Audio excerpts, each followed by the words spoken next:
К рассмотрению в втором чтении бюджета республики от правительства и депутатов поступило 533 поправки. Получился вот такой объемный документ. Это изменения в связи с дополнительно поступившими средствами и возникшими расходами. Также здесь отразили перераспределение финансов и редакционные уточняющие поправки. Большую часть 498 поправок предложил Кабинет министров, 35 – сами депутаты. В результате на 2022 год доходы бюджета составили 300 миллиардов рублей, расходы – 324. Таким образом, дефицит достиг 24 миллиардов. Общие объемы федеральных средств с учетом поправок в 2022 году составят 54,1 миллиарда рублей, в 2023 году 52,4 миллиарда рублей, в 2024 50,6 миллиардов рублей.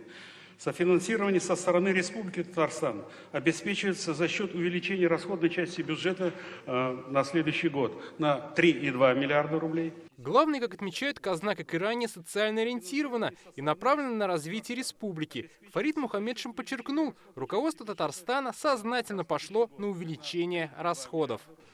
Правительство посчитало, Алексей Валерьевич, внимательно.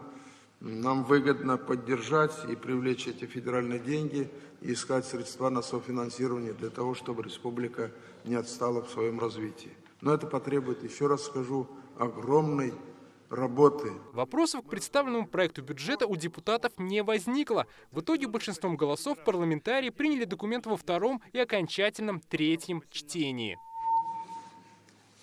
Принимается.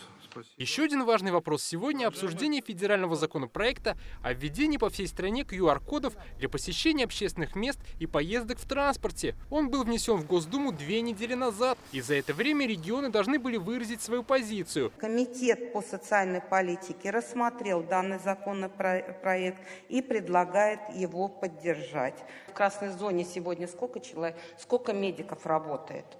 16 тысяч только в красной зоне. Они бы с удовольствием написали бы эти запросы «за».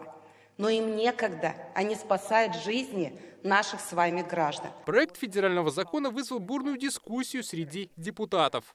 Меры, предлагаемые законопроектом, ограничительные, временные и при этом вынужденные. Я не понимаю вот эти перегибы, которые мы пытаемся QR-кодами просто разделить наше общество. Закон не про QR-код и не про вакцинацию, а о порядке допуска к объектам и мероприятиям. В данном случае мы оказались немножко не готовы сами, и население тем более не готово, потому что не было нормальной разъяснительной работы. У меня такое впечатление, что некоторые коллеги просто закон не прочитали, законопроект. Посмотрите внимательно. Закон не прямого действия, он ничего не вводит. Он дает право президенту и главам субъектам при необходимости принять такое решение. В итоге законопроект был поддержан большинством голосов. 73 за и только 7 против. Жизнь любого человека нам очень дорога. Пусть даже если, как некоторые считают, немножко ущемляются права, мы только из благих намерений это делаем с вами. Сохранить жизнь. Законопроект будет рассмотрен в Госдуме 16 декабря. Также сегодня депутаты приняли закон о развитии пчеловодства и изменения к проекту закона о долевом строительстве. Кроме того, парламентарии выслушали итоги реализации программ по развитию образования за прошлый год. Дмитрий Айринин, Рамиль Галиуллин, Игорь Романов, ТНВ, Казань. Закажи рекламу на ТНВ. Телефон в Казани 5 705 100.